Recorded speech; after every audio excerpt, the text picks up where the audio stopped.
నేను ఒక సంకల్పం మళ్ళీ, ఎందుకంటే ఎప్పటికప్పుడు మనం ఒకటి అనుకుంటే ముందుకు పోతాయి.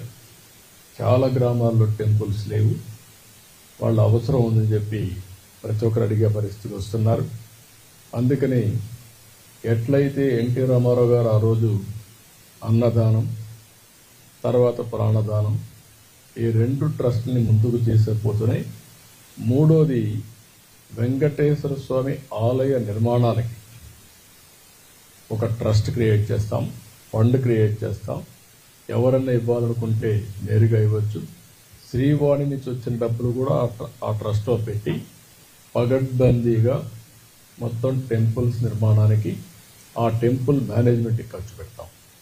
ఈ 2 కూడా ఒక 3వ కార్యక్రమం కింద వస్తుంది. ఇది ఇంతవరకు చేసింది మానవ సేవ కోసం 2 కార్యక్రమాలు చేసాం. అన్నదానం, అది అయిన తర్వాత ప్రాణదానం. మూడోది మాధవ సేవ కోసం ఈరోజు ఆలయ నిర్మాణాలకి ఫండ్ కూడా మొబిలైజ్ చేస్తాం.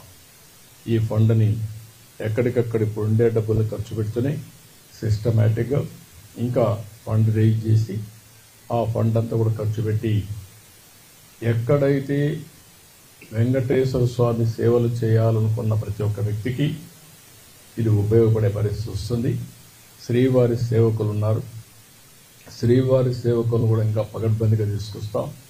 ఇది కూడా నా ఆలోచనే. ఒకప్పుడు పుట్టపర్తి సాయిబాబా సేవకులు ఉండేవారు, వారిని చూసిన తర్వాత నాకు అనిపించింది మనం కూడా శ్రీవారి సేవకులను పెట్టాలనుకున్నాం, పెట్టాం. దానివల్ల కొంతవరకు ఉపయోగపడే పరిస్థితికి వచ్చింది. దాన్ని ఇంకా ఆర్గనైజేషన్ స్ట్రీమ్లైన్ చేసి ఇక్కడ కానీ లోకల్గా ఉండే టెంపుల్స్ కానీ వీళ్ళు సేవ చేసే పరిస్థితికి వస్తారు. తద్వారా అక్కడ పనిచేస్తూ ఉంటారు. దేవుణ్ణి తలుచుకోవడం వెంకటేశ్వర స్వామి దగ్గరికి వచ్చినప్పుడు తలుచుకోవడమే కాదు, దేవుణ్ణి ఎక్కడికక్కడ ఎక్కడున్నా తలుచుకుంటే తద్వారా వీరికందరికీ ఒక సుఖ సంతోషాలే కాకుండా ఒక ఎనర్జీ ఇస్తుంది, స్ట్రెస్ ఉండదు. ఈ విషయాలు మీరు గుర్తుపెట్టుకోవాలని కోరుకుంటూ ఈరోజు 3వ కార్యక్రమానికి ఆలయ నిర్మాణ నిధి, వెంకటేశ్వర స్వామి ఆలయాల నిర్మాణ నిధి ఏర్పాటు చేస్తాం. ఇంత ముందు చేసింది అన్నదానం, ప్రాణదానం, ఆలయాల నిధి.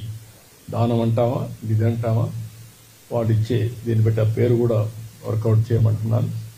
మంచి పేరు పెట్టి వెంకటేశ్వర స్వామి ఆలయాల నిర్మాణం అంటే బాగుంటుంది అనుకుంటే ఆ పేరు పెడతాను. అంటే ఇంకా మంచి పేరు తెచ్చుకోండి.